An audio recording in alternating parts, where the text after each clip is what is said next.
If you've been thinking about upgrading your GPU, or if you've already updated your graphics card, you may need a new power supply to go with it to power up these new 40 series and beyond GPUs. That is right. The power supply is really the unsung hero of every gaming PC. Okay, I know that it's not always like people get really excited like upgrading their CPU or their GPU, right? Or like, oh, RGB fans, cool, cooler. The power supply may be like the least sexy sounding component in your system, but I would argue that it is one of the most, if not the most important component in your system, especially in terms of like not cheaping out, right? Because if you can get a crazy good power GPU, CPU, awesome RGB everywhere, but if you cheap out on the power supply, uh, you might not be able to power them effectively. You might have a noisy system, and worst case, right, you might have a power supply that just dies or catches fire or something. So Oh, we've seen it happen. Ours won't do that, but we've seen it happen. So I wanted to take today to talk a little bit about the power supplies we offer, how to pick the right one with the right features and stuff, the stuff that you actually really need, the stuff that maybe are more wants versus needs, and the stuff that is, don't do this. So let's start by looking at just this beautiful picture. This is basically our power supply lineup. We have 4 different kind of lines of power supplies in our gaming lines. We actually have a little bit more than this, and I'll discuss that in a sec. So let's start with ROG Strix, because I think that for a lot of people, that's going to be a really good kind of sweet spot. The ROG Strix, specifically, our current line is called the ROG Strix Gold Aura Edition. These are our power supplies that are high performance, accessible package. You've got some ROG flourishes on there, like you've got an AuraSync compatible RGB logo on the side. Jake, I think you and I are both running ROG Strix power supplies now. that is correct. Yeah, yeah. So really, really solid, kind of bang for your buck within the ROG sphere. If you want to step it up and get something that's really kind of top end, the ROG Thor line of power supplies offers higher wattages. There is some overlap there, and we'll look at that a little bit later. There's some overlap, but you can go a little bit higher with ROG Thor. Excellent performance, incredible cooling, unparalleled efficiency for higher end builds. We'll talk a little bit more about all that stuff in a minute. Plus, you have the RGB lighting, and it's got a little display on the side that shows you your current power draw, which is just kind of a cool feature and nice if you want to monitor things like that. If you care about the efficiency of your system, you want to know how much power you're drawing, things like that.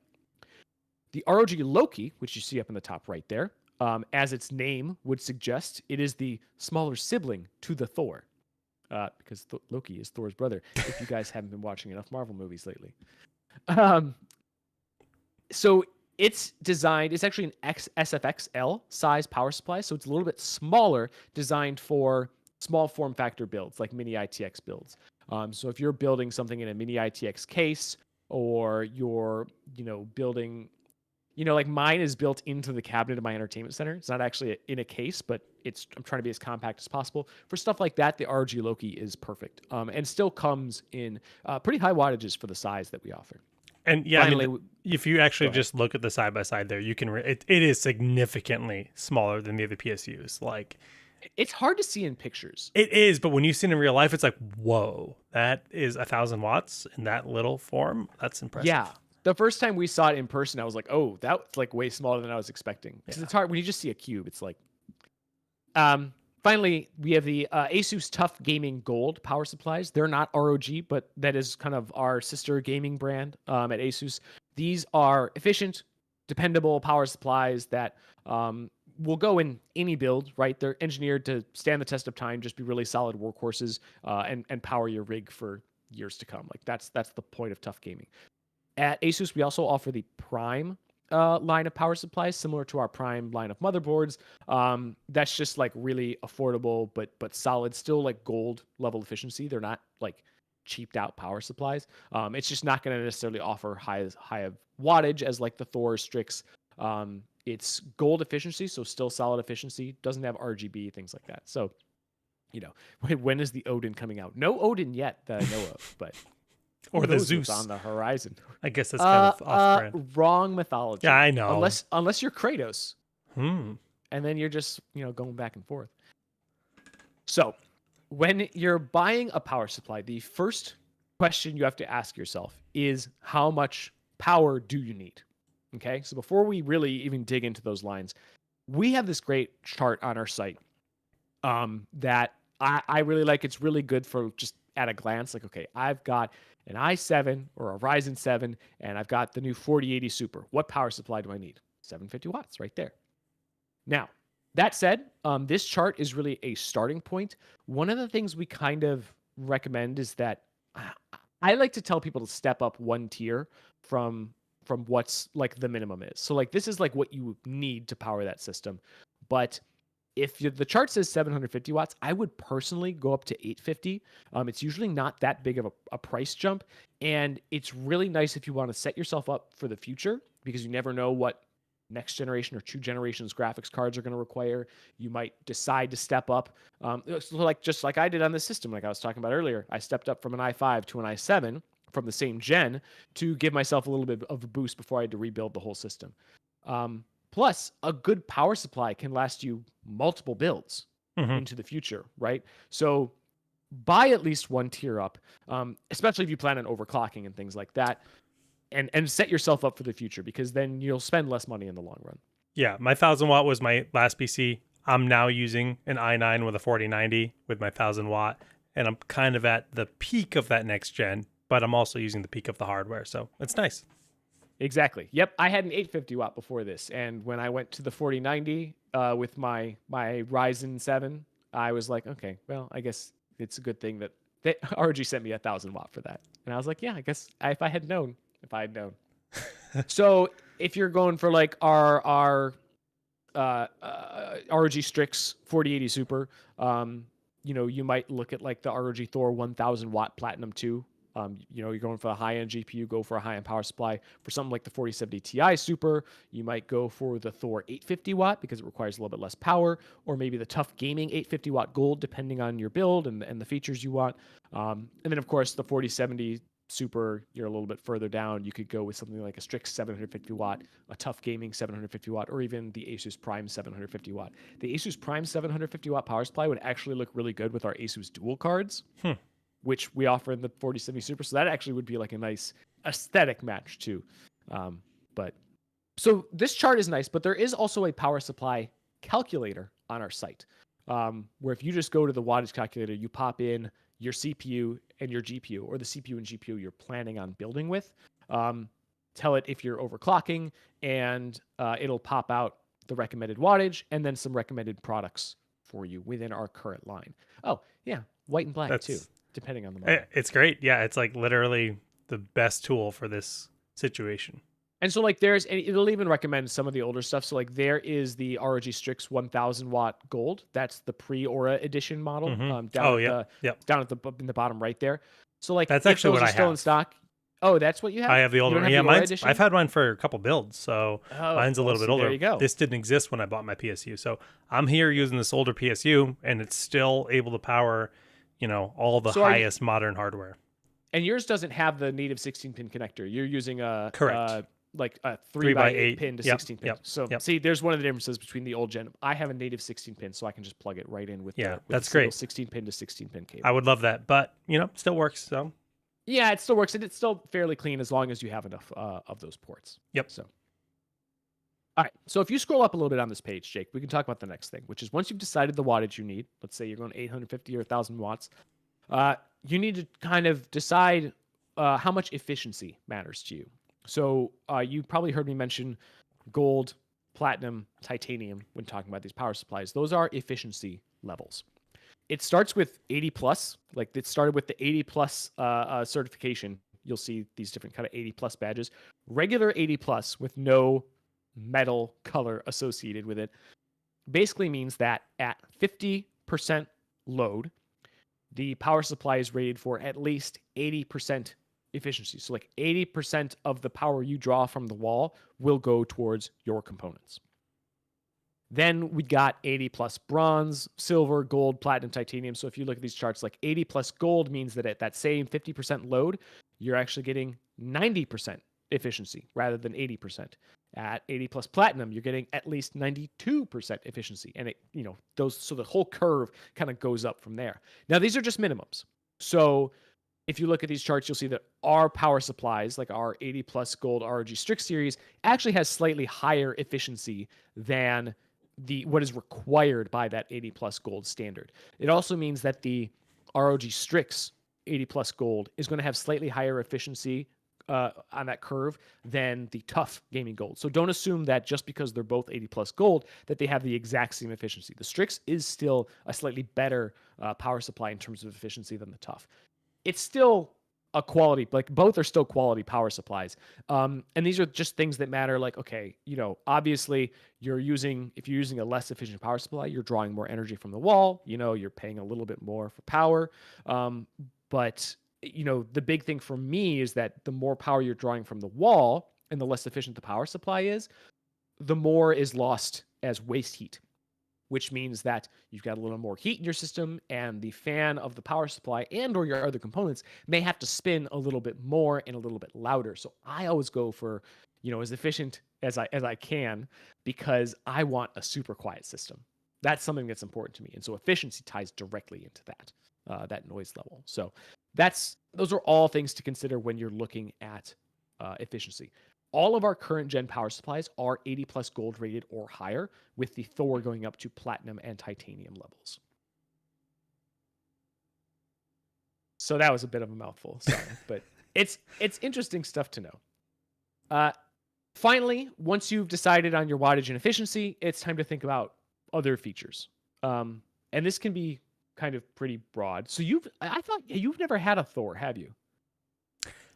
No. The story is I have a Thor. Oh yeah, you did. That's but right. No, I still have it, and I want to put it in my machine. I just need to hire an electrician to upgrade my electrical in my house because it was tripping my breaker. Jake's house it's not the power supply's fault. Jake's house just isn't powerful enough for the legit. Like, I've got the Thor 1600 watt, the best GPU or PSU in the world to power my machine. I want to use it, and I intend to use it. I just need to get an electrician in here to drop a new line. This is why I was very lucky when we built this office. I was able to be like, okay, we need 2 circuits in this office because I'm going to have so much gear. Yeah. And even then, if I put a laser printer in here, I have 2 circuits. They're just not upgraded circuits. And because I'm drawing a lot of power in this office already. So, but you've used the Thor. The OLED screen on the side is pretty cool. Oh, it's so cool. Yeah. And we've even got some cases designed to really take advantage of that and show that off. Because a lot of cases, I mean, we always say there's a lot of cases actually hide the PSU. It's not always considered to be the most attractive thing, but we've made some PSUs that do look really cool, give you that information, and then we have cases that highlight that information too. Yeah, so our new cases have the shroud, but they have a little like cutout in the shroud so that the Thor's little screen can shine through it, which is pretty cool. And it's not just the Thor, right? A lot of our PSUs I like seeing the power supply. Yeah, I've always liked seeing the power supply. I've never minded, like the PSU shroud, I'm usually not a fan. I'll sometimes pull it out if I'm building in a case that has one, but that's just me. I'm weird. So that's the kind of extra feature that you might want to consider when you're buying. Obviously, there are other features like modular cables. So I should have gotten a picture of this, but some cheaper power supplies just have all of the cables like coming out of a hole and they're permanently attached. So if you don't have any SATA drives, you still have to like tuck that SATA power cable away somewhere. Sucks. And it can kind of get a little messy. Yeah, it's not super fun. Modular power supplies allow you to only plug in the cables you need on the power supply end so that you can kind of have a cleaner setup, a little bit less restriction of airflow with the rat's nest and stuff. Let's just talk about my 4090. If I didn't have a modular power supply, I wouldn't have been able to upgrade to the new pin connector for the 4090. Yes. And I just would have been screwed. I would have. Oh yeah, but I don't want to do that. Right. I know it's not as clean. With the adapter. That really. Yeah. Great example of why you want modular. Again, all of our current lines of ROG and Tough Gaming power supplies are modular. So if you buy from one of those lines from us, you're set. Similar thing talking about cables, you got sleeved cables, like the like fabric sleeved cables. The braided cables look really nice in your system. Versus just the standard plastic cables. I think standard cables have come to look a lot better in recent years. Some power supplies now have the standard like rubber cables, but they're etched with like a braided texture, so that when Yeah. you're looking at the PC, you can't actually tell that they're not braided, which is pretty cool. But then of course you have the older ones that are like ketchup and mustard colored, and on some cheaper power supplies. I don't love that. I was always content with the default cables that come with the Strix because the Strix 1000 watt is already a nice PSU, so the cables that come Yeah. with that are pretty nice. But yeah, Cable Mods hooked us up with some nicer cables that do look really nice aesthetically. They look and feel better too. So it's just cool to be able to flex on that. What did the Thor come with? The Thor has braided cables, right? Yeah. Not the plastic cables. So that's the difference between like, okay, do I want to step up from the Strix to the Thor? Well, if you want those braided cables, that's a potential reason to step up in addition to everything else. And then of course, RGB stuff. All Thor, Strix, Loki all have Aura Sync compatible RGB, so you can sync it up with the rest of your system, which is cool. Another thing to consider, and this is again like not something that you necessarily would think of, and it's not always like there's not like always a badge on the box, but cooling capability. So kind of similar to efficiency, like right, I want quieter fans. In a lot of our ROG power supplies, we use more heat sinks and larger heat sinks. And Jake, I think you have a picture of this.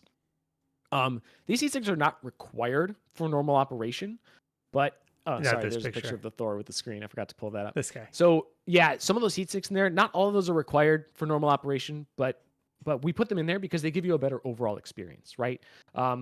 With more passive heat dissipation, you don't need the fan to spin up as often. And in fact, our fans will turn off entirely when you're not under heavy load for complete silence, which is really nice. Finally, all of our current gen ROG and Tough power supplies offer a 10-year warranty. That is something that, again, like to consider when you're buying, because a power supply is going to last you hopefully more than one build if you play your cards right. So as long as you aren't underbuying on the wattage, that power supply could legitimately last you 10 years. And having that warranty not only like should hopefully give you confidence that we're confident that it's going to last 10 years, but that as you go through your lifetime with that power supply, if you do have an issue, that will cover it for you. Now, I believe that 10-year warranty is only for the power supply itself, not the LEDs on the RGB. So just keep that in mind. But yeah, that is, we have a 10-year warranty on all ROG and Tough gaming power supplies. So those are the main things that I would consider when you're buying. I would heartily recommend any of these power supplies. There's none of these from Asus that I'd be like, I don't know about that. Like, these are all solid. It's really about the feature set and the level of efficiency and wattage that you want. Like I said, there is some overlap. If you're looking at 1,000 watts, you could go Strix or Thor. So deciding is about whether you want that OLED screen, whether you want those sleeved cables, all of that kind of stuff, whether you want the platinum efficiency versus the gold efficiency. So you really just kind of got to weigh all of those options. Don't just look at the wattage. Don't just look at the efficiency. There's other stuff in there to consider. And like I said earlier with the fellow who asked, if you pull up the two product pages, you should be able to kind of look back and forth and see, oh, here are the differences between these two products. So, but the big rule, if you take only one thing away from this, do not skimp on the power supply. Do not buy something cheap, no name that costs like $30 or whatever. Why subject your other hardware to that? Like, yeah, if you're building a nice system, feed it the nice power. Like, treat it nicely. Clean energy. It may not be like the showpiece of your system, although that Thor is getting there. But it's well worth it. Do not skimp on the power supply. It is the beating heart and soul of your PC. You do not want to mess it up. As always, guys, this is just part of our show. If you want to see the full stream with even more content, subscribe to our YouTube and Twitch channels. We stream this show, ROG Pulse, every Thursday. We do walkthroughs, buying guides, unboxings. We do game streams on Twitch as well. Jake, what are you playing on Friday? Pacific Drive. Ooh. Giving away game keys, too. Oh, so we only do that on Twitch for right now. So if you want to watch the game streams, go follow us on Twitch, twitch.tv/AsusROG.